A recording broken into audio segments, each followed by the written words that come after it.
हम लोग श्रीमद् भागवतम के दूसरे स्कंद के 10वें अध्याय के 18 से 20 श्लोक को सुनेंगे। देखिए, श्लोक समझने में कठिनाई नहीं होगी, बस उसका कंटेक्स्ट समझ लीजिए। दूसरे स्कंद के 9वें अध्याय के आखिरी में सुखदेव गोस्वामी जी क्या कह रहे हैं?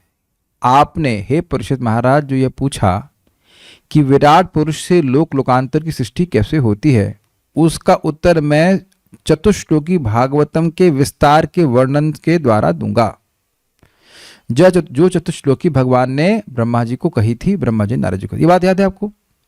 यह देख पा रहे हैं कि उसका व्याख्या है। पहले सबसे पहले कौन थे? भगवान महाविष्णु। अहम एवासमेवाग्रे नान्यद्य सदसत् परम। भगवान ने बोला था कि मैं सृष्टि के पहले मैं ही था। और यह भी पूछा गया था कि कैसे भगवान अपनी माया के द्वारा विभिन्न जगत की सृष्टि करते हैं, पालन करते हैं और संहार करते, तो वो भी उसी बात में आ गया। कैसे भगवान, उसका उत्तर भगवान दिए थे कि मेरा माया कैसे, माया क्या है, माया कैसे कार्य करती है। तो यहाँ पे भी तो बात आ रही है इन श्लोकों में। जैसे श्लोक नंबर हम लोग देखे थे ना, श्लोक क्रमांक देखिए आया था शब्द माया, शब्द आया था इससे पहले वाली बात था, 14वें में आया था। माया के द्वारा भगवान सृष्टि करते हैं। एक मिनट रुकिए, एक शब्द हम लोग सुन चुके हैं, माया व्यस्तृजत त्रिधा 2.10.13 में। तो अब देखिए उसी की डिटेल व्याख्या हो रही, कैसे भगवान माया के द्वारा इस जगत की सृष्टि करते हैं, कैसे इस जगत की सृष्टि से पहले भगवान थे। एको नानात्मन्विच्छन्, एक भगवान अकेले थे। अहम एवासमेवाग्रे नान्यद यद सतसत् परम। याद आ रहा है? तो एक शब्द से व्याख्या हो गई ना कि भगवान पहले एक थे, सृष्टि नहीं हुई थी, फिर नानात्व की इच्छा, बहुत सारे जीवों की इच्छा होने की इच्छा हुई। तो अब आप देख रहे हैं कि जो बात संक्षेप में भगवान ने ब्रह्मा जी को कही, वो बात विस्तार से सुखदेव गोस्वामी जी बोल रहे हैं। ये समझ में आ रहा है? तब इन श्लोकों का आपको कुछ आस्वादन हो करने की इच्छा होगी, भाई बात बोली क्यों जा रही है श्रीमद् भागवत में। क्या आप मैं समझा पा रहा हूं? प्रश्न क्या है परीक्षित महाराज का कि कैसे विराट पुरुष की द्वारा विभिन्न लोकों की रचना हुई, यह बताइए। तो उत्तर क्या था कि मैं चतुश्लोकी भागवत के व्याख्या के द्वारा मैं आपको इसका उत्तर दूंगा, ये सुखदेव गोस्वामी ने कहा। अब मैं आपको ये दिखाने का प्रयास कर रहा हूं कि ये चतुश्लोकी भागवत की व्याख्या है। भगवान ने कहा था कि मैं इस जगत की सृष्टि के पहले था। देखिए 2.10.13 में लिखा हुआ एक, भगवान एक रूप में थे, फिर वह विभिन्न जीवों की सृष्टि करने की इच्छा उनको हुई तो योग शैया से उठे। अब यह सब भगवान नहीं बोले कि मैं योग शैया पे शयन कर रहा था, फिर मैंने सृष्टि कैसे करी, वो डिटेल में नहीं बोले, लेकिन वो डिटेल में व्याख्या सुखदेव गोस्वामी जी कर रहे हैं। और ये कैसे कर रहे हैं? 10 भागवत को बोल रहे हैं जिसमें 10 तत्व हैं। तो अत्र सर्ग विसर्ग चतुर्थ। अब आप बताइए, यहां पे सर्ग का वर्णन नहीं हो रहा है, सर्ग का वर्णन हो रहा है ना। तो सर्ग का वर्णन करने से भगवान का बात भी आ जा रही है कि भगवान सृष्टि के पहले थे, और फिर सर्ग का विसर्ग का सृष्टि भी हो रही है। कैसे? अभी तो सर्ग की चर्चा हो रही है, उसके बाद विसर्ग की चर्चा भी होगी। तो इस प्रकार से परीक्षित महाराज के प्रश्न का उत्तर दिया जा रहा है, इसलिए सब श्लोक आपके सामने हैं। अब आपने श्लोक क्रमांक 13-14 में देखा था, अधिदेव भगवान ने हिरण्यगर्भ उत्पन्न किया। एक अंडा था जो कि सुनहले कलर का था, और उसको 3 भाग में विभक्त किया, अधिदेव, अध्यात्म और अधिभूत। तो अध्यात्म क्या है? सूक्ष्म इंद्रियां। अधिदेव क्या है? नियामक देवता। और अधिभूत हैं पंच महाभूत, शरीर और तन मात्राएं। तन मात्रा मतलब रूप रस गंध स्पर्श और शब्द। अब इन्हीं की एक एक करके सृष्टि इन श्लोकों में आप सुनने वाले हैं। अब इतनी बात समझ में आ गई, सारे श्लोक क्लियर हो जाएंगे, मुझे कुछ खाली पढ़ना होगा। अधिभूत की सृष्टि कैसे हो रही है, अधिदेव की कैसे हो रही है, और अध्यात्म कैसे हो रही है। आपने श्लोक क्रमांक 17 में पढ़ा था कि भाई प्राण की सृष्टि कैसे हुई। हाँ, भगवान के विराट पुरुष के अंत शरीर से आकाश जो था उससे ओज, सह और बल कि प्रकट हुआ, और साथ ही प्राण महान अर्थात सूत्र तत्व का सृष्टि हुई। उसी सूत्र तत्व के पीछे सारे प्राण रहते हैं, और सारे प्राणों के पीछे सारी इंद्रियां रहती हैं। वो उनको क्रियान्वित करने वाली शक्ति है। ये बात 16वें में सीखी थी, और 17वें में क्या सीखा था? इस प्राण के द्वारा ही व्यक्ति को भूख और प्यास लगती है। और जब भगवान विराट पुरुष को भूख और प्यास लगी तो उनका मुख की सृष्टि हो गई। अब मुख की सृष्टि हो गई तब क्या हुआ? क्या मुख से केवल हम भोजन ही करते हैं, खाली पानी ही पीते हैं? तो अब यहाँ पे क्या कह रहे हैं कि मुख हुआ तो जिह्वा आई, उससे उसके बाद सूंघने की शक्ति आई। बहुत सारे कार्य मुख में होते हैं कि नहीं? तो वो सब आप में आगे सुनते चले जाएंगे। यहाँ पे कैसे अभी प्राण की सृष्टि हुई है और मुख की सृष्टि हुई है। अब इसके बाद यहाँ पे वर्णन हो रहा है विभिन्न प्रकार के अधिदैव, अधिभूत और अध्यात्म की सृष्टि कैसे हुई, अर्थात विभिन्न प्रकार की इंद्रियों, तन्मात्राओं, विभिन्न प्रकार के अधिदैव यानी नियामक देवता, और अधिभूत अर्थात इंद्रियां, मतलब ये जो स्थूल इंद्रिय ऑर्गन्स हैं, उनकी सृष्टि कैसे हुई विराट पुरुष की।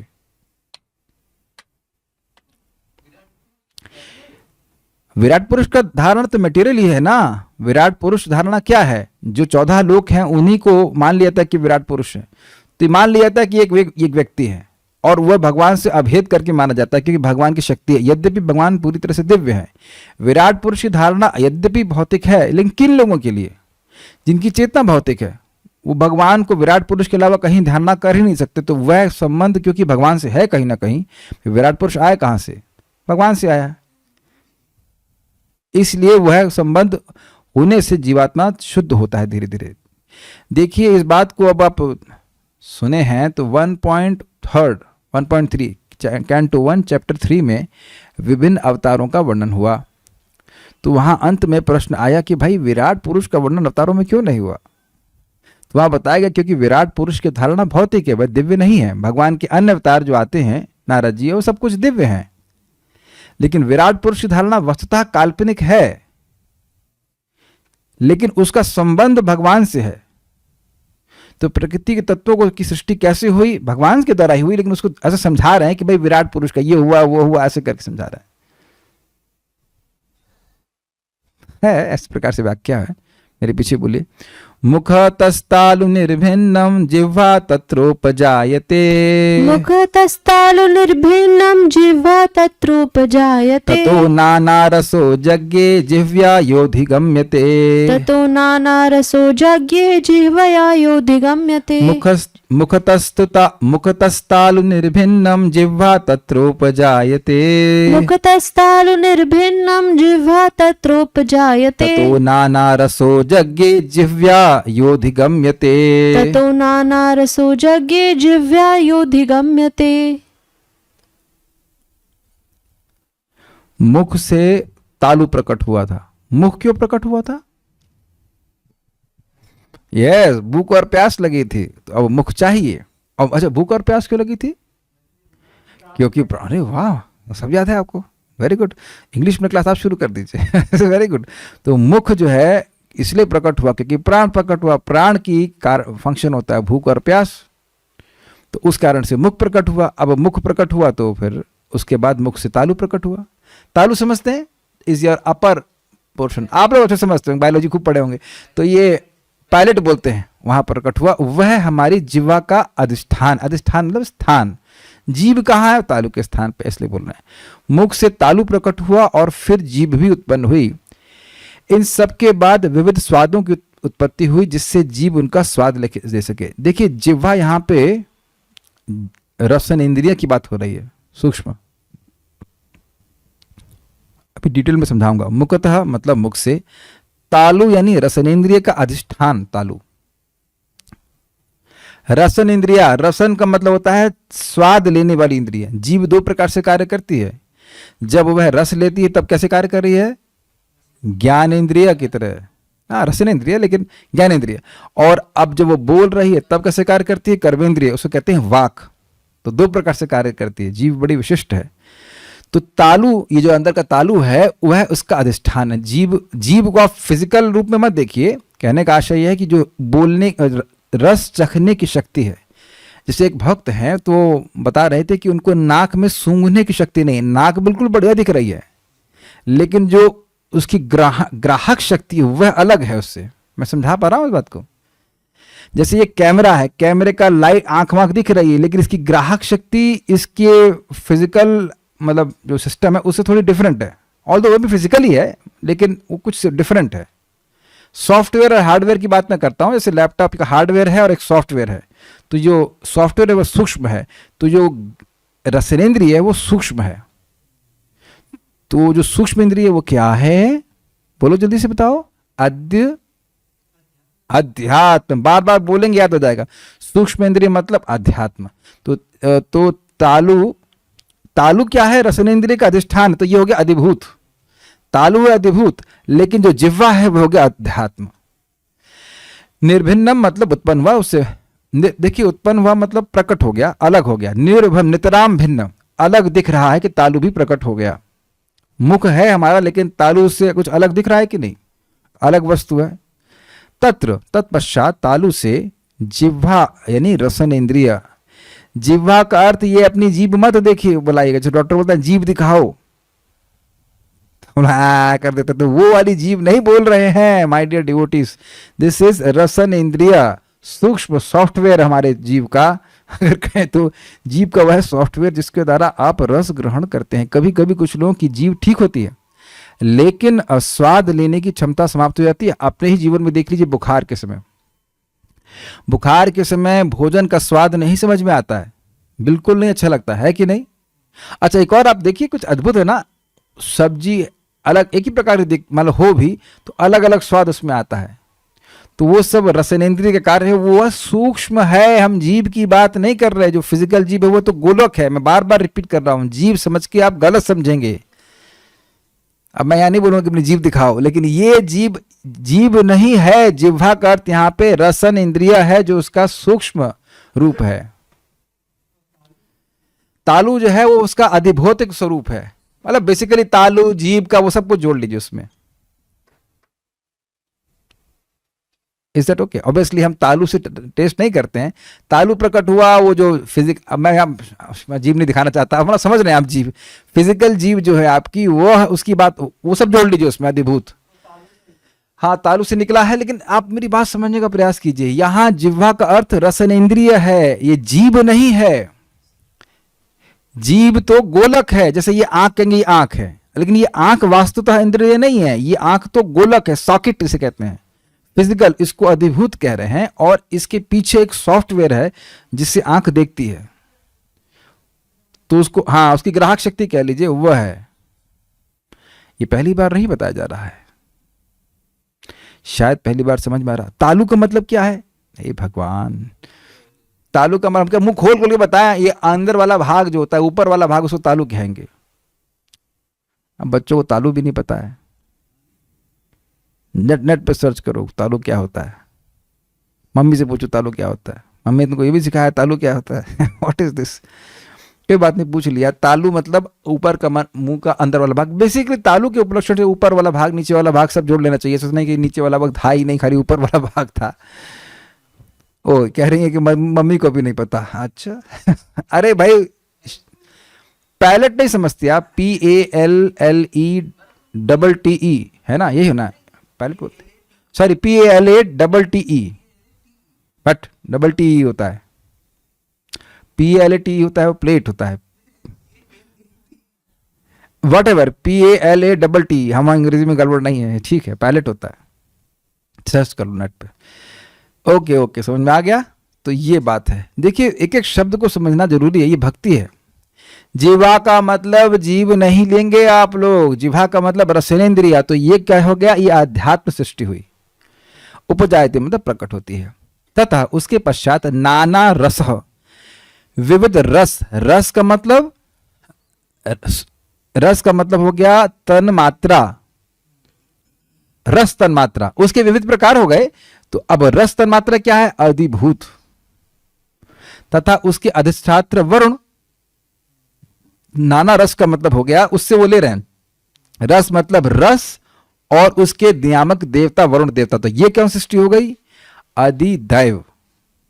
तो 4 चीजें यहाँ पे बताई गई हैं। तालु, तालु हो गया अधिभूत, जिह्वा मतलब रसनेन्द्रिय हो गया अध्यात्म, और नाना रस बोल करके बोल रहा है रस अर्थात तन्मात्रा मतलब कि अधिभूत, और उससे ले लेना चाहिए कि उसके नियामक देवता भी होंगे वरुण देवता, तभी तो रस ग्रहण कर पाएगा। तो वरुण देवता हो गए अधिदैव। इस प्रकार से यज्ञ अर्थात प्रकट हुए। यह मतलब जो रस जिह्वा अधिगम्यते, जीव से आस्वादित होते हैं। जीव से मतलब रसनेन्द्रिय, अध्यात्म सृष्टि, आध्यात्मिक नहीं, अध्यात्म, वो जो अध्यात्म मतलब सूक्ष्मेंद्रिय, उसके द्वारा विभिन्न प्रकार के रस इस जीव से पकड़ में आते हैं। उम्मीद है कि आप लोगों को भोजन में 3-4 प्रकार के रस मिलते होंगे। दाल डिफरेंट रस, राइस, चपाती, 2 सब्जी, चटनी, गुड़, ये आज का मेन्यू था इसलिए बता रहे हैं। तो अब इसमें आप सब अलग अलग रस मिल रहा है कि नहीं? अरे ये भी नहीं मिला तो फिर क्या फायदा। श्री विग्रह ना चतुर्विधा श्री भगवत प्रसादो स्वादान तृप्तान हरि भक्त संघान कृत्वैव तृप्तिम भजतः सदैव वंदे कुरो श्री चरणारविंदम। तो विभिन्न प्रकार के रस भगवान को, जो आस्वादनीय चीजें वह भगवान को अर्पित किए जाते हैं। कड़वा भी एक रस है, ऑल्दो नॉर्थ इंडिया में लोग ज्यादा पसंद नहीं करते हैं, इंक्लूडिंग माई सेल्फ। तो अब आप देख रहे हैं कि एक श्लोक को समझ रहे हैं तो कितनी सारी बातें इसमें खुल रही हैं। तो आइए आगे बढ़ते हैं। उम्मीद है कि आपको समझ जाएगा। इसी तरह से सारे आगे के श्लोक चलेंगे। अब आप इस तरह से यहां समझ लेंगे तो आगे के श्लोक बहुत आसानी से समझ में आ जाएंगे। श्रीधरी, तालु ही अधिष्ठान है, स्थान, जिह्वा इंद्रिय है, अनेक प्रकार के रस विषय हैं, विषय मतलब तन्मात्रा, और वरुण ही रसनेन्द्रिय के अधिष्ठात्र देवता हैं। इस तरह से सर्वत्र नहीं कहने पर भी अधिष्ठान, इंद्रिय, देवता तथा विषय, इन चारों को जानना चाहिए। मतलब हर श्लोक में यद्यपि ये नहीं भी कहा गया है तब भी आपको स्वीकार करना होगा इस प्रकार से। इसी प्रकार से सृष्टि हो रही है। हर जगह अधिदैव होना चाहिए, अध्यात्म होना चाहिए और आदिभूत होना चाहिए। कोई है बच्चा जो बता सके हमारे सामने से ऐसा क्यों होना चाहिए? वाओ, यू डिजर्व प्रसादम। आपको खिचड़ी अच्छी लगती है तो सुबह आइए। This is amazing. यस, क्योंकि तीनों इंटरडिपेंडेंट हैं। अगर आप सृष्टि की बात करोगे तो ये नहीं कि अधिदैव को गायब कर दिया, तो अधिदैव, अधिभूत, अध्यात्म तीनों के बारे में बात होगी। यद्यपि नहीं भी बोला जाएगा, इसलिए नाना रस में देखिए वरुण देवता का नाम है नहीं, लेकिन वहां क्यों ग्रहण किया जा रहा है? क्योंकि अगर हम फैक्ट्री की बात करें, रसनेन्द्रिय फैक्ट्री की, तो उसमें नियामक देवता को गायब कर देंगे तो फिर रस का आस्वादन हो नहीं पाएगा। रस से मेरा मतलब है कि जो चखने वाला रस है उसका। तो यद्यपि देवता का नाम नहीं लिया जाएगा लेकिन फिर भी देवता को ग्रहण करना पड़ेगा, नहीं तो सृष्टि इनकम्प्लीट रहेगी। ठीक है। मैं मान लो कहूं कि खिचड़ी बनानी है तो अब ये बताने की जरूरत है कि नमक पड़ेगा उसमें। आई मीन ऑब्वियसली इसमें नमक पड़ेगा ही, नमक के बिना कैसे पूर्ण हो जाएगी? तो वो इंग्रेडिएंट मान लो ना भी कहा जाए तो आपको ग्रहण करना होगा। इसीलिए नाना रस में, यद्यपि रस का मतलब वरुण देवता नहीं होता है, लेकिन वरुण देवता को भी ग्रहण कर लिया है कि उसके बिना सृष्टि वो डिपार्टमेंट पूरा नहीं होगा। ओके। सारार्थ दर्शनी, यह श्लोक 13 में उद्धृत अधिदैव, अधिभूत और अध्यात्म पर विस्तार से प्रकाश डालता है। देखिए ना, 13 मतलब वो एक साथ ले लिए थे। इसको यहां लिखा था ना, माया व्यस्तदत त्रिधा अधिदैवम अधा अध्यात्मम अधिभूतम इति प्रभु। तो 13-14 में बात बोली गई थी कि 3 प्रकार से भगवान ने विभाजन किया। तो इसी का यहाँ पे आप डिटेल में वर्णन सुन रहे हैं। मुखतः अर्थात मुख उत्पत्ति के पश्चात तालु अर्थात स्थूल अंग रूपी अधिष्ठान प्रकट हुआ। ये भाषा समझ में आ रही है? तालु में जिह्वा नामक सूक्ष्म इंद्रिय प्रकट हुई। क्लियर? क्लियर नहीं? हम पूछ लें क्लियर मतलब पूछा जाएगा अभी क्या मतलब है, अभी पूछ रहा हूं मैं, रुको। एवं उससे नाना रस अर्थात जिह्वा हेतु इंद्रिय विषय प्रकट हुए। इसके अतिरिक्त जिह्वा के अधिष्ठाता देवता वरुण को भी प्रकट हुआ। समझ जाइए। श्लोक दिखाइए और बताइए, एक्सप्लेन कीजिए। बता, माइक लो, मैंने कहा ना पूछूंगा अभी, बोलो। तालु का मतलब क्या हुआ? माइक पे ऑन कीजिए। हाँ, तालु यानी अधिभूत। Very good. अधिष्ठान जहाँ पे रसनेन्द्रिय है। Very nice. जिह्वा का मतलब क्या हुआ? जीव यानी रसनेन्द्रिय यानी अध्यात्म। Very very good. और नाना रस से क्या अनुभव है, मतलब है? नाना रस से क्या मतलब है? रस रस रस रस नाना रस, नाना तो मतलब समझ में आ रहा है, विविध। और रस का विविध मतलब? रस, रसनेन्द्रिय नहीं, रसनेन्द्रिय तो हो गया जिह्वा। रसनेन्द्रिय नाना रस, अलग अलग प्रकार के रस। हाँ, और वो उन्हें क्या कहते हैं, कौन सी मात्रा कहते हैं? तन मात्रा है, तन मात्रा कहते हैं। और इसी से एक और व्यक्ति है जिसको वहां पे वर्णन नहीं हुआ, नियामक देवता वरुण देवता। वरुण। बस, गुड। अगला वाला भी फिर पूछूंगा। भाई आप सेवा कर रहे हैं तो ज्ञान देना पड़ेगा ना। Is it not? ओके, ठीक है। इस वर्णन में स्थूल तालु एवं इंद्रिय विषय अधिभूत पक्ष से संबंधित हैं। क्लियर है? इस वर्णन में स्थूल तालु अधिष्ठान वो तो अधिभूत से है, और तन्मात्राओं का भी संबंध अधिभूत से है। तामसिक अहंकार की सृष्टि होती है तो उसलिए वह भी अधिभूत हैं। ये पहली बार बता रहा हूं, जो कि 5वें अध्याय में पढ़ा चुका हूं। ठीक। सूक्ष्म इंद्रिय जिह्वा अध्यात्म तथा अधिष्ठाता देव वरुण अधिदेव पक्ष हैं। यद्यपि 4 तत्व हैं, स्थूल अंग अर्थात, बोलिए यहां पे कौन सा स्थूल अंग है? तालु। इंद्रिय विषय मतलब जीव, मतलब रसन इंद्रिय। सूक्ष्म, सॉरी नहीं, इंद्रिय विषय तो हो गया, और रस वो जो ग्रहण करने वाला है, स्वाद से कहना चाहिए। और सूक्ष्म इंद्रिय हो गई रसन इंद्रिय, तथा नियामक देवता मतलब वरुण देवता। तथापि उन्हें उपरोक्त ढंग से 3 भागों में वर्गीकृत कर दिया गया: अध्यात्म, अधिभूत, अधिभूत, अध्यात्म और अधिदैव। मुझे लगता है कि कोई ग्राफ बनाने की जरूरत, कोई पिक्चर बनाने की जरूरत नहीं, समझ में आ रहा होगा। जब बार बार ये रिपीट होगा तो आप इस बात को पकड़ने लग जाओगे। तो इसलिए यद्यपि यहां पे रिपीटेशन है, लेकिन देखिए रिपीट करने से ही बात समझ में आएगी। आप जरा पूछ लीजिएगा, अगर कहीं पूछना चाहते हैं कि अध्यात्म, अधिभूत, अधिदेव कहाँ है, क्या है, कठिन ही होगा कोई भक्त प्रश्न का उसका उत्तर दे। लेकिन अभी आप देखेंगे कि प्रभुपाद जी अपने तात्पर्य में इसको लिख रहे हैं। अब वो अलग बात है कि हम उसको ना देखते हो या ना देख पाते हो तो छोड़ देते हो। देखिए इससे क्या शिक्षा मिल रही है? हम लोग स्वतंत्र नहीं हैं और ना ही ये हमारी इंद्रियां हैं। क्या आप मानते हैं कि बहुत बड़ी बीमारी है हमारी? हम सोच रहे हैं कि आँख हमारी है, हमारी नाक हमारी है और ये हमारे भोग के लिए है, और यही व्यक्ति को सारे प्रकार के दुखों का कारण है। जो भी दुख हमको मिल रहे हैं वो इसी वजह से कि इंद्रियों का हम दुरुपयोग कर रहे हैं। जब भी कोई भी दुख मिल रहा है तो पूर्वगत किए गए पाप की वजह से ही होता है। और वो पाप क्यों हुआ था? क्योंकि हम सोच रहे थे हम लोग स्वतंत्र हैं कार्य करने के लिए। इसलिए सारे विषय हमारे लिए बहुत महत्वपूर्ण है। दूसरा बहुत बड़ा उपकार भगवान हम पर किए कि इंद्रिय तृप्ति करने के लिए भी, जो भी हमारी इंद्रिय तृप्ति हम कर रहे हैं उसके लिए भी जो इंद्रियां हैं वो भगवान ने बनाई हैं। बार बार आप इस बात को सुनते हैं और बोलते हैं, विषय चर्चा करते हैं, तो विषय मतलब इस विषय की चर्चा करते हैं तो ये याद रहता है कि मैं देह नहीं हूँ। मुझे देह एक विशेष प्रयोजन के लिए दिया गया, स्पेशली मानव देह विशेष प्रयोजन के लिए दिया गया है। तात्पर्य, विकास की यह क्रमिक प्रक्रिया नियामक देवों अधिदेव की व्याख्या प्रस्तुत करती है। कैसे कैसे अधिदेवों की सृष्टि हुई है, क्योंकि आस्वाद्य रसों का नियामक देव वरुण है। अब बिल्कुल स्पष्ट हो रहा है प्रभुपाद जी के तात्पर्य।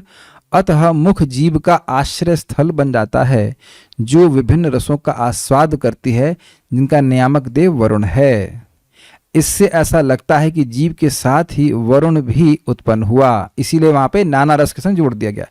जीव तथा तालु निमित्त मात्र होने के कारण अधिभूत या पदार्थ के रूप हैं। अब स्पष्ट समझ में आ रहा है? जीव मतलब ये जो वाली जीव जो आप लाल आ करके दिखाते हैं वो, और तालु वो अधिभूत है। जबकि कार्य करने वाला देव अधिदेव है, जो कि जीव है। जीव है कौन सा जीव? वह देवता भी एक नियामक जीव है जो हमारे इंद्रियों को कंट्रोल कर रहा है। हम अधिदेव नहीं हैं, हम अधिदेव नहीं हैं। नियामक देवता वरुण देवता, वह भी एक जीवात्मा है, भगवान के द्वारा शक्ति संपन्न है, वह हमारी जीव को संयमित नियमित कर रहे हैं। क्लियर? जो कि जीव है, तथा जिस पुरुष पर कार्य किया जाता है वह अध्यात्म है। हमने यह भी सुना था कि जो जीवात्मा अपनी इंद्रियों से पहचान कर रहा है उसको अध्यात्म कहते हैं। ये भी एक डेफिनेशन हम समझ रहे थे। तो इंद्रिय अभिमानी जीव को अध्यात्म कहा जाता है। तो वहां पे लिया गया था कि सूक्ष्म इंद्रिय का दो अर्थ लिए गए थे। इंद्रिय अभिमानी जीव को अध्यात्म कहा जा रहा है और दूसरा सूक्ष्म इंद्रियों को भी अध्यात्म कहा जा रहा है। तो जीवात्मा की सृष्टि नहीं होती है, लेकिन उसके जो अभिमान है उसकी सृष्टि हो रही है कि वह अपने को इंद्रिय मान रहा है। तो उसी तरह से कुछ समझ में आएगा। बेसिकली एसेंस लेंगे, सूक्ष्म इंद्रियां भी चालित होती। वस्तुतः जीवात्मा एक विटनेस की तरह है बस। इस प्रकार विराट पुरुष के मुख खुलने के पश्चात तीनों श्रेणियों के जन्म की व्याख्या हो जाती है और यही व्याख्या बार बार सुनने वाले हैं। प्रस्तुत श्लोक में 4 सिद्धांत दिए गए हैं, जिनसे पहले बताए गए 3 प्रमुख तत्वों अध्यात्म, अधिदैव तथा अधिभूतम की व्याख्या हो जाती है। बिल्कुल क्लियर है कि नहीं? कहीं कोई कठिनाई? अब जूम के भक्त नहीं बता पाएंगे क्योंकि उनकी रटेंद्रिय को हमने ऑफ करके रखा। हाँ, क्वाइट इंटरेस्टिंग। यद्यपि आप में चैट में लिखने की क्षमता है, लेकिन मैं नियामक देवता के रूप में चैट ऑफ किया हुआ हूं, तो आप चैट नहीं कर सकते। समझ आ गया? आ गया कि नहीं आ गया? यहाँ प्रैक्टिकल देखिए, जूम पे मैंने इस समय चैट ऑफ रखा हुआ है। तो यद्यपि आप में चैट करने की क्षमता है, लेकिन आप चैट नहीं कर सकते। तो मैं चैट ऑन करूंगा तब आप कर पाएंगे। तो ठीक है, बोलने की इच्छा है, लेकिन अगर नियामक देवता नहीं बोलने देगा तो हम कार्य नहीं कर पाएंगे। बड़ा स्पष्ट है जी। देखिए, जीवात्मा की सृष्टि नहीं है। बताया गया था कि अध्यात्म का मतलब है अपनी इंद्रियों से अपना अभिमान करने वाला जीव। जीवात्मा, ये तो आपने सुना था ना स्व आश्रय आश्रय वाले श्लोक में, कि जीवात्मा इन तीनों के से इंडिपेंडेंट है। जो जीवात्मा है, जो निर्लिप्त जीवात्मा कह लीजिए, वो उनसे इंडिपेंडेंट है। जीवात्मा कोई ना तो अध्यात्म है, ना अधिभूत है, ना अधिदैव। वह तो सृष्टि हो रही है, अध्यात्म की सृष्टि हो रही है। तो आप बताइए क्या जीवात्मा की सृष्टि हो सकती है? जीवात्मा की कभी सृष्टि नहीं हो सकती है। उसके अभिमान की सृष्टि हो रही है। अभिमान मतलब जो मिथ्या अहंकार है। अगर आपने थोड़ा सा याद हो, हम लोग बता रहे थे कि तामसिक अहंकार जीवात्मा को ढक लेता है और इसके कारण उसका अभी अभिमति हो जाती है कि मैं ये देह हूं। तो उसकी सृष्टि हो रही कि नहीं हर बार? लेकिन जीवात्मा की सृष्टि नहीं हो रही है। तो वहां थोड़ा कंफ्यूजन था कि है कौन अध्यात्म? वो नियमित जीव है तभी तक जब तक अपनी वह पहचान अपनी इंद्रियों से कर रहा है। आपको भगवद गीता में याद है ना, यस्तु आत्मरतिरेव स्यात् आत्मतृप्तश्च मानव आत्मन्येव च संतुष्टः तस्य कार्यम न विद्यते। यस्तु आत्मरतिरेव स, जिसकी आत्मा में ही रति है, यानी प्रीति है, और इस कारण से आत्मा में तृप्त है, संतुष्ट है। आत्मतृप्तस्य मानवः आत्मन्य एवं संतुष्ट, जिसकी जो आत्मा में संतुष्ट है, तस्य कार्यम न विद्यते, उसके लिए कोई कार्य नहीं है। तो कार्य का क्या मतलब था? कार्य का मतलब इस अभिमान को, इस देहाभिमान को से मुक्त होने के लिए, जो कि अविद्या के कारण है, व्यक्ति को अपने कर्म भगवान को समर्पित करने चाहिए, निष्काम कर्म करना चाहिए, करना चाहिए, वो करना चाहिए। तो उसके द्वारा उसका हृदय शुद्ध होगा। तो हृदय शुद्ध किस चीज से होगा? अविद्या से शुद्ध होगा। जो अभिमान है, भाई मैं देह हूं नहीं, लेकिन मान रहा हूं कि मैं देह हूं, इस कारण से भगवान का भी अनुभव नहीं हो रहा है। तो इससे शुद्ध होने के लिए व्यक्ति को सारे कर्तव्य करने होते हैं। लेकिन जिसकी भगवान में प्रीति हो गई, अब उसके लिए और क्या कर्तव्य बाकी रह गया? तो ये जो भी जीव नियंत्रित हो रहा है, देवताओं को जो भी कुछ नियंत्रण है, वो तभी तक है जब तक व्यक्ति जब तक अपने को देह मान रहा है। तो उस सेंस में आप जीव को अध्यात्म कह सकते हैं, लेकिन जीवात्मा की सृष्टि कभी नहीं होती। आसान शब्दों में समझें तो अध्यात्म का मतलब है सूक्ष्म इंद्रियां, क्योंकि वस्तुतः सूक्ष्म इंद्रियों को ही देवता नियमित कर सकते हैं। आत्मा को तो कोई देवता टच ही नहीं कर सकता। आप समझ ही रहे हैं? भाई जो देवता है वह तो भौतिक तत्वों को नियमित करेगा ना। आत्मा को कोई भौतिक तत्व स्पर्श ही नहीं करता है, तो आत्मा को तो को कंट्रोल नहीं कर सकता। लेकिन आत्मा अगर पहचान कर रहा है अपनी इंद्रियों से, तब उसे कंट्रोल कर सकते हैं। देखिए, आप इस बात को सुन चुके हैं, स्वप्न दष्टुर इवान जैसा। सुना था कि नहीं सुना था? पिछले अध्याय में पहला ही श्लोक था ना, दूसरा था या पहला था? स्वप्न दुष्टुर इवान जैसा। आत्मा का इस देह से न घटित अर्थ संबंध हो, स्वप्न दृष्टि रिवांच से। भगवान की माया के बिना ऐसा संभव ही नहीं है कि जीवात्मा की अपनी पहचान इस देह से करे। उसका कोई मतलब नहीं। हमारे जीवात्मा में कौन सा तत्व है जरा बताइए? पृथ्वी, जल, वायु, अग्नि, आकाश, कुछ भी नहीं, तन्मात्रा कुछ भी है ही नहीं। आत्मा को उनकी जरूरत ही नहीं है। तो ये जीवात्मा, क्षमा कीजिएगा, ये जो नियामक देवता है, ये तभी तक नियमित कर सकता है जब तक व्यक्ति इस देह के बंधन में पड़ा हुआ है, देह से अपनी पहचान कर रहा है। एक सिंपल सी बात सोचिए ना, जब तक हम स्वप्न देख रहे होते हैं तभी तक स्वप्न की घटनाओं से नियमित होते हैं। ये तो स्वीकार्य है कि नहीं है? और ये मानते हैं कि अब जब स्वप्न देख रहे होते हैं उसी समय उस स्वप्निक देह से अपनी पहचान कर रहे होते हैं और इसी कारण स्वप्न की घटनाओं से नियंत्रित रहते हैं। ये तो बिल्कुल सटीक उदाहरण है। आप लोग सब लोग समझ रहे होंगे मेरी बात। आप मान रहे हैं? नहीं मान रहे? मानने की बात नहीं है, ये समझ रहे हैं कि नहीं? बुरा स्वप्न देखें कि अच्छा स्वप्न देखें, लेकिन स्वप्न में जो भी व्यक्ति दिखता है जिसको आप रियली डिफाइन नहीं कर सकते हो, स्वप्न में कोई दिख रहा होता है जिसको हम मैं मान रहे होते हैं। ये सब लोग अनुभव करते हैं। जूम के भक्त, तो मेरी बात समझ में आ रही है? उदाहरण आपको समझ में आ रहा है? स्वप्न में कोई तो दिखता है जिससे हम अपनी पहचान करते हैं। आप उसकी शक्ल नहीं देखते हैं। बड़ा मिस्टिकल है, जादुई है ना। स्वप्न में आप अपने को देख नहीं पाते हैं, लेकिन कोई व्यक्ति है जिसको आप मैं मान रहे हैं कि मैं कहीं जा रहा हूं, मेरे पीछे कोई है, मेरा ये वो फलाना ढिमकाना। अग्रीड? तो क्या संबंध है हमारा? हम लोग तो आराम से सो रहे होते हैं वहां पे। कई बार मुझे सपना पहले आया करता था कि मैं वापस चला गया हूँ, वहाँ पे एमटेक कर रहा हूँ, ये कर रहा हूँ, फिर पीएचडी करने चला गया। मेरे माता पिता पुश कर रहे हैं, जाओ नौकरी करो, नौकरी नहीं मिल रही है। हाँ, पसीने छूटने लगते थे, फिर उठ जाते थे, अरे ओह अभी तो हम इंचार्ज हैं गौशाला के, अभी तो नौकरी की जरूरत तो नहीं है। तो आप लोगों ने देखा होगा कि कभी कभी जिस चीज़ का भय होता है व्यक्ति उस सपने में प्रस्तुत देख लेता है उसको, तो कब तक उससे कंट्रोल रहता है? जब तक वह स्वप्न देख रहा है। मैं समझा पा रहा हूं?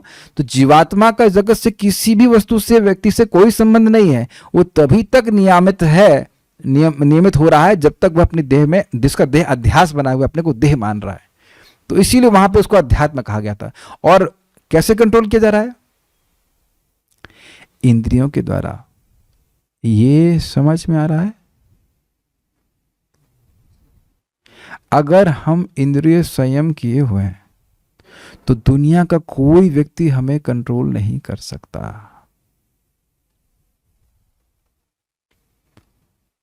बहुत अच्छा अपने पॉइंट उठा दे, तो मैं व्याख्या यहां पे करने का प्रयास कर रहा हूं। अगर हमारी इंद्रियां पूर्णतः संयमित हैं तो दुनिया का कोई व्यक्ति हमको कुछ भी नहीं कंट्रोल कर सकता। और आपको एक और बात, अगर ये देख पा रहे हैं, वाचो वेगम मनस क्रोध वेगम जिह्वा वेगम उदरपस्त वेगम एतान वेगान यो विषहेत धीर सर्वामपि माम पृथ्वीम सशिष्यात्। पूरा विश्व इन इंद्रियों के वेग से का दास बना हुआ है। क्या कोई व्यक्ति हमें क्रोध दिला सकता है? तुम मुझे बहुत क्रोधित कर रहे हो, क्यों? तुमने मुझे गाली दी, तुमने मुझे ढोंगी कहा, या वटेवर गधा कहा। तो आप गधे हैं? नहीं है तो अच्छा, मैं आपको प्राइम मिनिस्टर कह दूंगा तो आप मान लेंगे? मैं आपको प्राइम मिनिस्टर कहूंगा तो आप नहीं मानेंगे, और आपको गधा कहा तो आप मान नहीं। तो गधे हो ना फिर जो मान रहे हो अपने आप को। अगर सम्मान की इच्छा है तो कंट्रोल किया जाएगा, और अगर सम्मान की इच्छा नहीं है तो कंट्रोल किया कोई कर ही नहीं सकता आपको कंट्रोल। यू बिकम पूरी तरह इंडिपेंडेंट। नहीं चाहिए सम्मान, तुम्हारे जगत की कोई वस्तु नहीं चाहिए। जगत में कभी किसी ने कंट्रोल किया है हम लोगों को तभी ना जब हम सोचे कि इनसे हमें कुछ चाहिए। कश्चिद अर्थ व्यपाश्रय, ये शब्द भगवद गीता में आता है। ऐसा व्यक्ति जो जिस देह के बंधन से मुक्त हो गया है, उसको इस जगत में देवताओं से भी कुछ नहीं चाहिए। तो ये सारा बंधन तभी तक है जब तक जीव बद्ध है। अब इसको दूसरा एंगल समझिए। भाई ये जगत की सृष्टि हुई किस लिए? बताइए, माइक में बताइए। जगत की सृष्टि भगवान किस लिए करते हैं? जिस जीव की इच्छा थी भोग करने की। वेरी गुड, समझ में आ गया। तो अब भोग करने की इच्छा थी, इसलिए अधिभूत, अध्यात्म, अधिदेव। बाकी आध्यात्मिक जगत में कोई जरूरत है क्या? कुछ जरूरत नहीं है। जीवात्मा के चिन्ह में इंद्रियां हैं, भगवान है, वो सेवा करना चाहता करो, इजी है। ये ज्यादा कठिन है, भोग करना ज्यादा कठिन है। आपको लग रहा होगा भक्ति करना कठिन है, नहीं, भोग करना ज्यादा कठिन है। कितना झमेला बना रखे ना, समझ में आ नहीं रहा। भगवान को सृष्टि करने में कितनी दिक्कत हुई होगी बताओ। और तो उनको दिक्कत नहीं होगी, हम लोग को तो समझ में नहीं आ रहा है। आप देखिए ना कि जन्म लेना कितना कॉम्प्लिकेटेड है, इसलिए भगवान ने कॉम्प्लिकेशन, इस कॉम्प्लिकेशन को आध्यात्मिक जगत में रखा ही नहीं है। इजी रखी लाइफ, किसी का जन्म होता ही नहीं है। मरना भी बड़ा कॉम्प्लिकेटेड है, इसलिए कोई मरता ही नहीं है। Why are you living in a complicated world? Why are you choosing to live in this complicated world? Everything is complicated.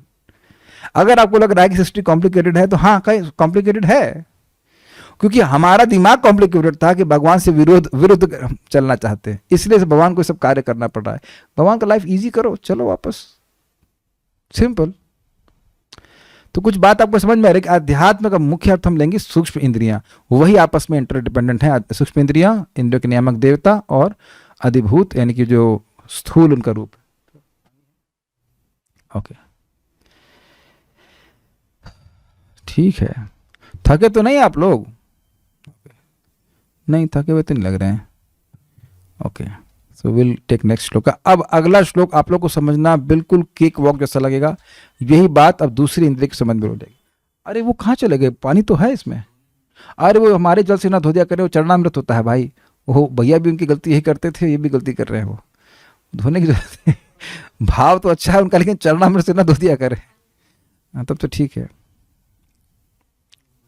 चलिए, चैंटर भी चले गए। कोई बात नहीं, चलिए मेरे पीछे बोलिए, या आप बोल सकते हैं तो बोलिए माइक पे आकर के। कोई व्यक्ति चाहिए हमको बोले, सो मेनी डिस्टर्बेंसेस। आप बोलिए अगर आप बोल सकते हैं तो। वे अब यहाँ पे वाणी आ गए। चलिए चलिए भाई, अभी डिस्टर्ब मत होइए, क्लास नेक्स्ट क्लास सुन लीजिए। तो भाई अब केवल खाएंगे ही, बोलेंगे नहीं। तो बोलने के लिए भी अब बात आ गई, बोलने की इंद्रिय की सृष्टि हो रही। अब बिल्कुल आसान है, मैं ज्यादा व्याख्या नहीं करूंगा। विवक्षोर्मुखतो भूम्नो वह्निर्वाग्व्याहृतं तयोः। विवक्षोर्मुखतो भूम्नो वह्निर्वाग्व्याहृतं तयोः। विवक्षोर्मुखतो भूम्नो वह्निर्वाग्व्याहृतं तयोः। विवक्षोर्मुखतो भूम्नो वह्निर्वाग्व्याहृतं तयोः। जले चैतस्य सुचिरं निरोधः समजायत। जले चैतस्य सुचिरं निरोधः समजायत। एक बार और बोला जाएगा। विवक्षोर्मुखतो भूम्नो वह्निर्वाग्व्याहृतं तयोः।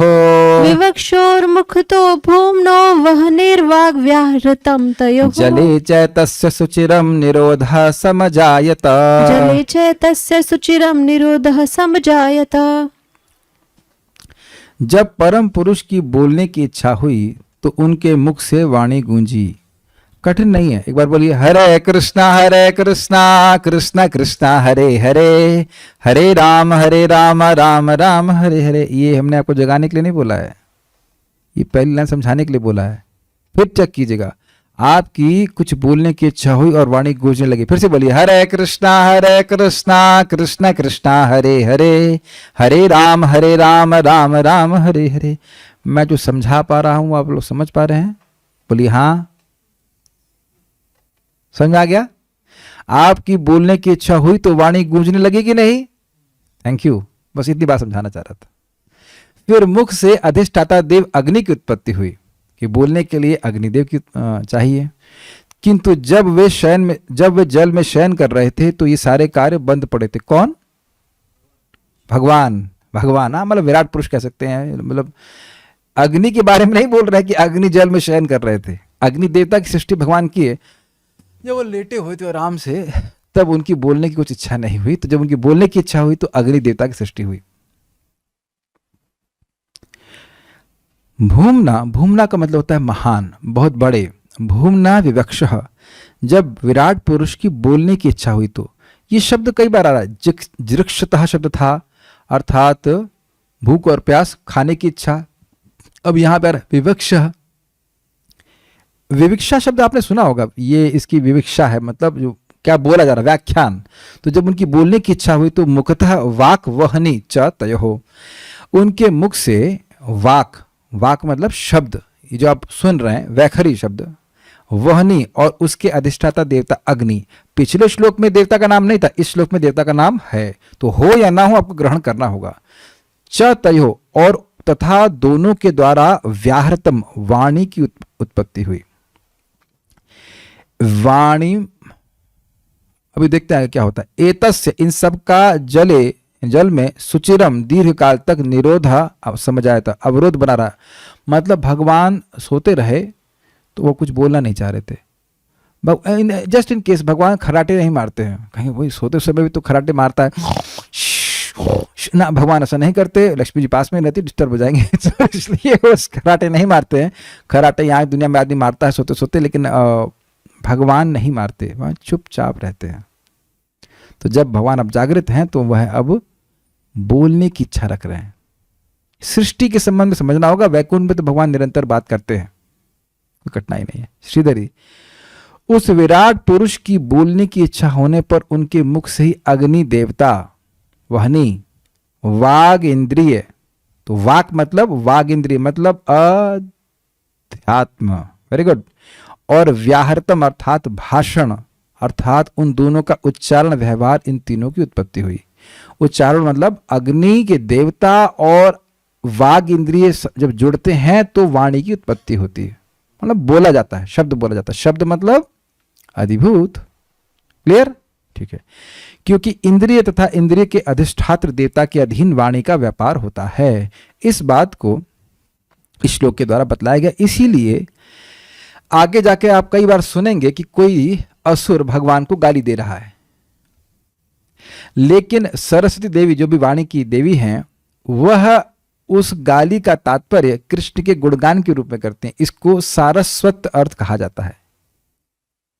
जैसे इंद्र कहते हैं कृष्ण को अज्ञ, मतलब ये गोवर्धन लीला में कहते हैं अज्ञ बालिश मानिना, ये कृष्ण अज्ञ है, मतलब ये कुछ नहीं जानता, लेकिन वहां अर्थ लिखा लिया गया जिसको कोई नहीं जानता जिसको भगवान को तो कोई नहीं जानता, तो अज्ञ मतलब अज्ञ, जिसको कोई नहीं जानता। ऐसे करके सरस्वती माता यद्यपि कोई भी व्यक्ति भगवान को अपशब्द भी कह रहा होता है तो भी उसका वह अर्थ भगवान के गुणगान के रूप में लेती है, क्योंकि देवता भगवान के लिए अपशब्द बोल सकते ही नहीं है। दूसरा क्या सीख रहे हैं आप, यदि भगवान की बात आप बोलते हैं तो देवता बड़े प्रसन्न होते हैं। आप भगवान को भोग लगा करके प्रसाद ग्रहण करते तो देवता भी प्रसन्न होते हैं। यस्यास्ति भक्तिर् भगवती अकिंचना सर्वैर गुणैस्तत्र समासते सुरा।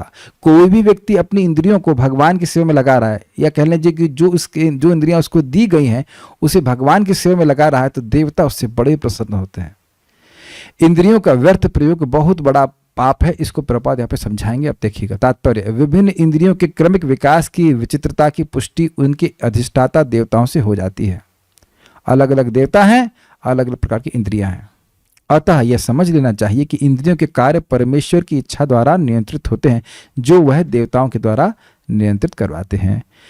ये इंद्रियां एक प्रकार से बद्ध जीवों को छूट प्रदान करती हैं, जिन्हें उनका उपयोग परमेश्वर द्वारा नियुक्त अधिष्ठाता देवों के नियंत्रण में करना होता है। समझ में आ गया? अपनी इंद्रियां दे दी हैं, देवता दे दी हैं, तो आप इंद्रियों से जो करना चाहो वो करो, ये कहने का अर्थ है।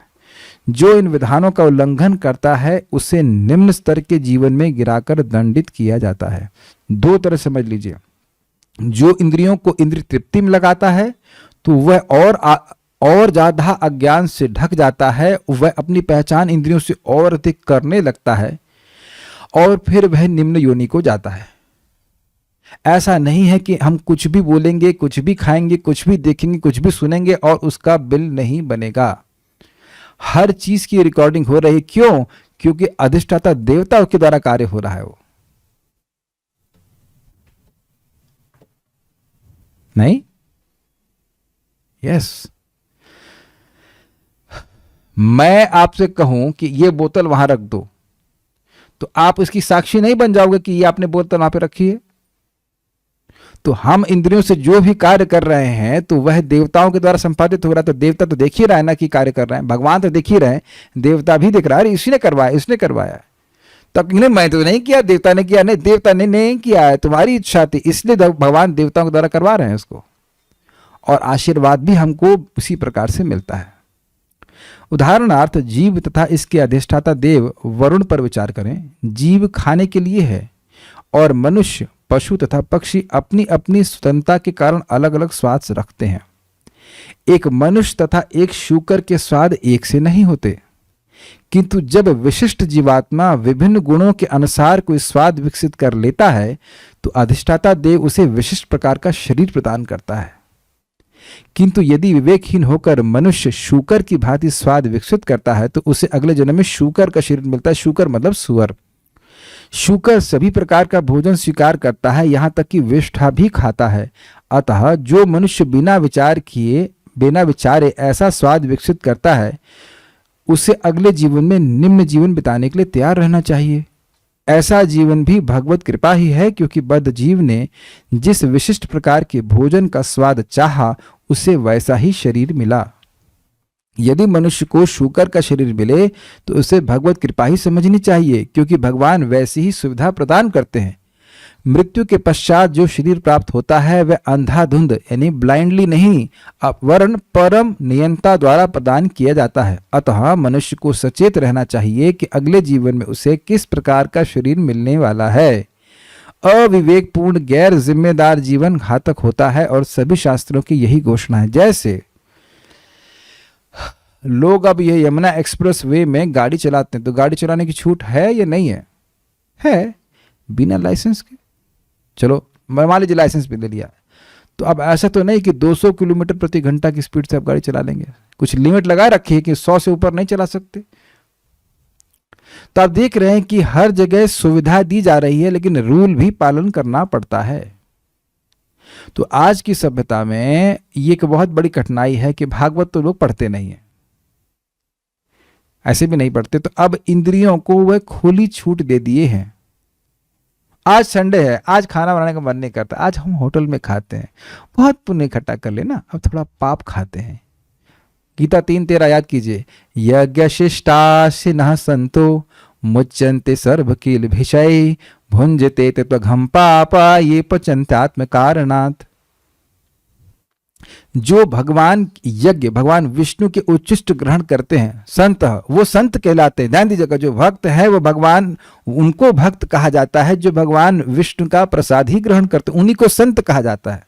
पहले तो ये क्लियर हो जाए, ये हम अपने मन से नहीं कह रहे हैं। यज्ञ शिष्टासिनः संतो, संत की क्या डेफिनेशन है? वो संत कौन है? अब चाहे वो किसी भी आश्रम में हो, लेकिन वह भगवान को जो भोग अर्पण करके ही प्रसाद ग्रहण करता है। भगवान मतलब भगवान विष्णु कृष्ण, उसी को संत कहते हैं। कौन संत कहते हैं? भगवान संत कहते हैं। कुछ सुनाई पड़ रहा है माय डियर माता जी? कितना बड़ा कृपा कर रहे हैं। अगर आपके मान लीजिए पति या भाई या बंधु भक्त न भी हो, फिर भी भगवान उनको संत कहेंगे अगर खाली प्रसाद खाएं। अरे भगवान आपको संत कह रहे हैं, जरा उससे ज्यादा और क्या कहा जाए? अगर आप भगवान को भोजन अर्पण करके ग्रहण करते हैं तो अब उससे बड़ा बात क्या हो जाएगी? भगवान उस व्यक्ति को बढ़िया आदमी, संत आदमी सुना आपने? संत है भाई, संत पुरुष है। तो कौन संत पुरुष है? जो भगवान को भोजन अर्पण करके करता है। हम गलत बोल रहे हैं? गीता से बोल रहे हैं, गीता से बोल रहे हैं ना, यज्ञ शिष्टा सिन्हा, यज्ञ शिष्टा सिन्हा, यज्ञ शिष्ट, यज्ञ के उच्चिष्ट। भगवान यज्ञ विष्णु, विष्णु के उच्चिष्ट को जो ग्रहण करते हैं, अश्य ग्रहण करते हैं, संत। यज्ञ शिष्टासिन संतो मुच्यन्ते सर्व किल विषय, वो सारे पापों से मुक्त हो जाते हैं। भुंजते तू अघम पाप, ये पचंत आत्म कारणात्, जो अपने लिए बनाते हैं, भगवान को नहीं देते हैं, तो वह तो केवल पाप खाते हैं। वहां आचार्य ने समझाया वो दाल चावल नहीं खाते हैं, वो सान सान करके पाप खाते हैं। वो थोड़ा सा कुंभी पाक कर लाओ, कुंभी पाक सूप लेके आओ समझ आया? टोमेटो सूप नहीं है वो कुंभी पाक सूप है। बाद में वहीं इसको काढ़ा जाएगा। क्योंकि क्यों? अरे भाई हम तो वेजिटेरियन थे, हम तो वीगन थे। अरे भाई वीगन थे, लेकिन वो पत्ती का भी तो बिल आएगा ना, वहां भी तो जान गई ना उसकी, पालक की जान। Does that make sense? वहां भी कर्म बंधन लगता है। इतनी सी बात लोगों को समझ में नहीं आती कि केवल भोजन करने से महान बंधन लगता है। और केवल भोजन करने से ही व्यक्ति शुद्ध होता जाता है। तो मैं सब बातें क्यों बोल रहा हूं? इंद्रियां हमें भगवान के द्वारा दी जा रही हैं। ये सबको दिख रहा है कि नहीं दिख रहा है? कान फिल्मी सॉन्ग सुनने के लिए नहीं है। जरा विचार कीजिएगा, आगे आप सुनेंगे। नारद जी क्या नाम था, उपमन्यु या उपबरहण गंधर्व थे और वह ब्रह्मलोक में गए गाना गाने के लिए। गाना गाने के लिए प्रसिद्ध थे। प्रभुपाद वहाँ पे कहते हैं कि सिनेमा सॉन्ग गा दिए सिनेमा सॉन्ग, अब जो भी बन्ना बनी गा दिए होंगे, जो भी हो। तो वहाँ सब संतों ने बड़ा बुरा माना और तुरंत उनको शाप दे दिया कि तुरंत तुम जो है शूद्र बन जाओ, भगवान का यश छोड़कर तुम ये सब बोल रहे हो। और एक और बात आप समझ लीजिए, हम अगला श्लोक अब नहीं ले रहे, कि वाणी में बोलने में सबसे ज्यादा एनर्जी लगती है। इसको व्यर्थ चीजों में खर्च नहीं करना चाहिए। हर आदमी शक्ति का उपयोग कहीं करता है ना, कि उससे कुछ मिले। Nothing is better than the wrong thing. कुछ ऐसी बात बोलें जिससे भगवान में श्रद्धा लोगों की हो, तो भगवान की लिए सबसे पसंदीदा व्यक्ति हो जाएंगे। The highest service is to create faith in people, शास्त्रिक faith in people, in Krishna, for Krishna. सबसे बड़ी सेवा होगी हम ऐसे बोलें, ऐसा व्यवहार करें कि लोगों का शास्त्रिक श्रद्धा, भगवद गीता भागवतम के अनुसार श्रद्धा भगवान में हो। ये भगवान, असीमित भगवान की असीमित सेवा है, क्योंकि एक एक जीव भगवान को अत्यंत प्रिय हो जाते हैं कि सब उनके पास वापस आए। तो भक्तों को बोलना चाहिए भगवान के बारे में। व्यर्थ की बात बोलने से क्या होगा बताइए? और मैं यहाँ पे और भी कुछ कहना चाहता हूँ कि देखिए, जब हम नाम जप करते हैं तो उसका प्रत्यक्ष प्रभाव क्या होता है कि व्यर्थ की बात सुनना या चर्चा करने से आपकी रुचि समाप्त हो जाती है। तो कहे कि नाम कैसे कार्य करता है, तो ऐसे कार्य करता है। हमको बहुत अच्छा लग रहा है, एक भक्त अभी जुड़े हैं हमारे ग्रुप में, तो वो 8 माला कर रहे थे। कहे हमको टीवी सीरियल देखने का बड़ा मन करता है, हमको मतलब उनको। हमने कैसा करिए 16 माला करिए।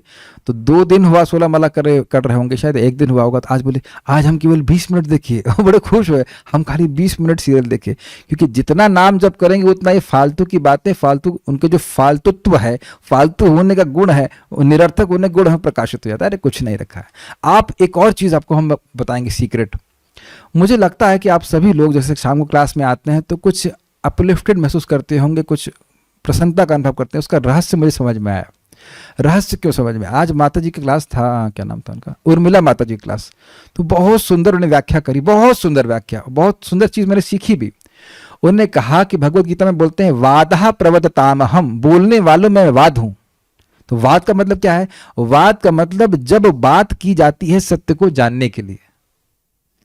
तो जब ऐसी बात होती है तो व्यक्ति प्रसन्न होता है। समझ रहे हैं मेरी बात? आपको विषय को पढ़ रहे हैं और जब बात ऐसी बोली जाए कि भाई हाँ आपको ठीक ठीक समझ में आ गया कि सत्य क्या है, तब आप उससे प्रसन्न होते हैं। तो मैंने कहा हाँ, कुछ भगवान की कृपा है कि मैं ऐसा प्रयास करता हूं कि बात जो श्लोक में लिखी है वह आपको समझ में आ जाए। अगर नहीं समझ में आता तो बोल देता हूं भाई इतनी समझ में आ रही, आगे बात तो नहीं समझ में आ रही। And that's why devotees are happy. और अगर ये मैं इसलिए बोल रहा हूं कि आप भी अगर किसी को बताएं भगवान के बारे में तो यथावत बताने का प्रयास करें। और यही इसीलिए प्रभुपाद जी के ग्रंथ लोगों को अच्छे लगते हैं। प्रभुपाद जी तात्पर्य में घुमाने का प्रयास नहीं करते हैं, जो बात है उस सत्य को प्रकाशित कर रहे हैं। प्लीज समझिए, वो माता जी समझा रहे थे कि जो आचार्य गण हैं उनका हृदय दया से भरा हुआ है। वे भगवान के स्वभाव को समझते हैं अपनी भक्ति के कारण। तो वो जब बोल रहे हैं तो वो वाद ही बोल रहे हैं, वो सत्य ही प्रस्तुत कर रहे हैं। आप देख रहे हैं कैसे श्रीधर स्वामी पाद, चक्रवर्ती पाद, जीव गोस्वामी पाद उस श्लोक की ही व्याख्या ऐसे कर रहे हैं कि हम समझ पाए। और इसी कारण से जब हम सुनते हैं तो हमें प्रसन्नता अनुभव होती है। जैसे आज भी हम सब सुबह सुन रहे थे कि मन और बुद्धि भगवान को अर्पित करने का क्या अर्थ था? संकल्प विकल्पात्मक मन को भगवान को समर्पित करो और व्यवसायत्मक बुद्धि को भगवान को समर्पित करो। तो देखिए मन और बुद्धि का अर्थ पूरा क्लियर हुआ ना कि कैसी बुद्धि हम भगवान को समर्पित करते हैं। इसलिए आप देखेंगे कि मन में प्रसन्नता हुई। क्या अर्थ है? आप मैं समझा पा रहा हूं मैं क्या कहना चाहता हूं? जब भी आप भगवान के बारे में बोलें, जितना भी बोलें, आपको क्या उद्देश्य रखना है, ये पॉइंट क्लियर होना चाहिए उसके सामने। उसे कहेंगे वाद। और फालतू की बात करने से कोई मतलब नहीं है। उसको हराएं, हम अपने को जीत लें, इससे क्या हो जाएगा? मान लीजिए हमने अपने को सही प्रूव भी कर दिया लेकिन थे हम गलत, तो क्या हम सही हो गए? और उससे मिल क्या जाएगा? कभी मान लीजिए कोई बात हो रही है भगवान के बारे में और मान लीजिए हम गलत भी साबित हो गए, लेकिन शास्त्र की सही अंडरस्टैंडिंग हो गई, तो क्या कठिनाई है? आप मेरी बात समझ रहे हैं? This is very nice, this is how will be enlivenment by our talks. अब आप ये बताइए कि कोई बंदा, कोई व्यक्ति नया आया और वो इस संघ में है, ऐसी बातें बोली जा रही हैं जो सारी की सारी वाद हैं, विवाद नहीं है समझ रहे हैं? तो क्या वह आकर्षित नहीं होगा? और मैं आखिरी बात बोलकर रुक रहा हूं। कंक्लूजन ये होना चाहिए कि भाई जीवात्मा भगवान का अंश है, कृष्ण भगवान है, भक्ति करके जीवात्मा भगवान के चरणों की प्राप्ति कर ले, यह उसका परम साध्य है, परम साधना है भगवान की भक्ति करना। ये सब बातों से डिफर करके कोई बात हमारी नहीं होनी चाहिए जो भी हम चर्चा कर रहे हैं।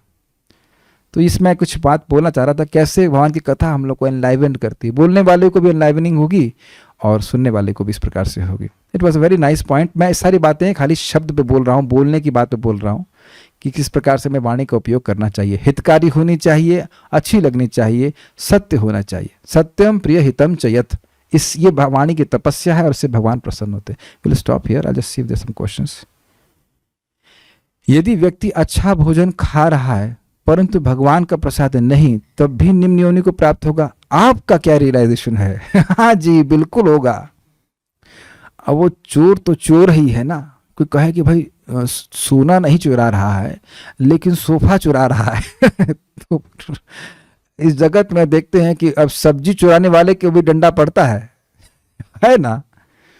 वहां लिखा है, देखिए अब जो मांस मूस खा रहे हैं वह तो राक्षस है। अरे एक बात तो बताना भूल ही गया मैं, यहाँ पे बिल्कुल भूल गया। देखो सुअर भी जीवात्मा ही है, मतलब जीवात्मा भी ही सुअर के शरीर में है, लेकिन देवता उसको मल में भी टेस्ट जाए। This is amazing. वो वरुण देवता ही है लेकिन वरुण देवता उसको मल में भी टेस्ट उत्पन्न कर दे रहा है। ये एक अद्भुत माया है कि नहीं? सुअरनी किसको सुंदर लगती है? नहीं लगती। और सुअर आपकी तरफ बिल्कुल नहीं देखेगा, आहा कितना हैंडसम है, कितनी सुंदर है। ये भी अद्भुत है। आंखों के देवता सुअर को सुअरनी ही सुंदर दिखाएंगे और इंसान को, मतलब मनुष्य को या पशु को स्त्री ही को सुंदर दिखाएंगे, स्त्री को पुरुष सुंदर दिखाएंगे। ये भी अद्भुत बात है जीवात्मा। जब सुअर के शरीर में थे तो सुअरनी प्यारी लग रही थी, छिपकली के शरीर में तो शी छिपकली अच्छी लग रही थी। तो ये भयंकर माया है। जब भगवान की भक्ति करेंगे तो फिर भगवान अच्छे लगेंगे। एक बात और संशय इसमें रह गया ना, अच्छा देवता भक्ति कर रहे हैं कि हम कर रहे हैं? अब इस बात को सुनकर के आपको छोड़ देंगे। एक प्रश्न आएगा ना कि जब हम हरे कृष्ण बोल रहे हैं तो ये देवता को फिर तो देवता बोल रहा है? नहीं। महात्मानस्तु माम पार्था देवीं प्रकृति माश्रितः, ये भगवान की अंतरंगा शक्ति है जिसमें भक्ति संपादित की जा रही है। यद्यपि लग रहा है कि देवता कर रहे हैं लेकिन देवता नहीं कर रहे हैं, ये भगवान की शक्ति से हो रहा है। भगवान अपनी शक्ति से हरे कृष्ण मंत्र के रूप में हमारी जीव पे आ रहे हैं। देवताओं की शक्ति नहीं है कि भगवान को लेके आए। कुछ समझ में आ रहा है? भक्ति भगवान की अंतरंगा शक्ति है। जब भगवान को आप भोग बनाते हैं, ठीक है सब उसमें देवता लोग सहायता कर रहे हैं सब मान लीजिए, लेकिन वस्तुतः सीधे भगवान के नियमन में हो रहा है। वो कुछ समझा पा रहा है? ये बड़ा सूक्ष्म पॉइंट है। लेकिन देवता क्या मानते हैं? ओह ये कितना अच्छा व्यक्ति है, देखो ये हमें भगवान की सेवा में लगा रहा है, भगवान के बारे में बोल रहा है। उनकी भी ऐसी अभिमति होती है कि हम लोग करवा रहे हैं, लेकिन करते भगवान स्वयं हैं। ददामी बुद्धि योगम तम, नॉट थ्रू ब्रह्मा जी। भगवान स्वयं बुद्धि देते हैं। अपने भक्तों का पालन भगवान स्वयं करते हैं, देवताओं को डेलीगेट नहीं करते। This is a interesting point, you can think about it. Will stop here. Shrimad Bhagavatam की जय, श्रील प्रभुपाद की जय, निताय गौर प्रेमानंदे।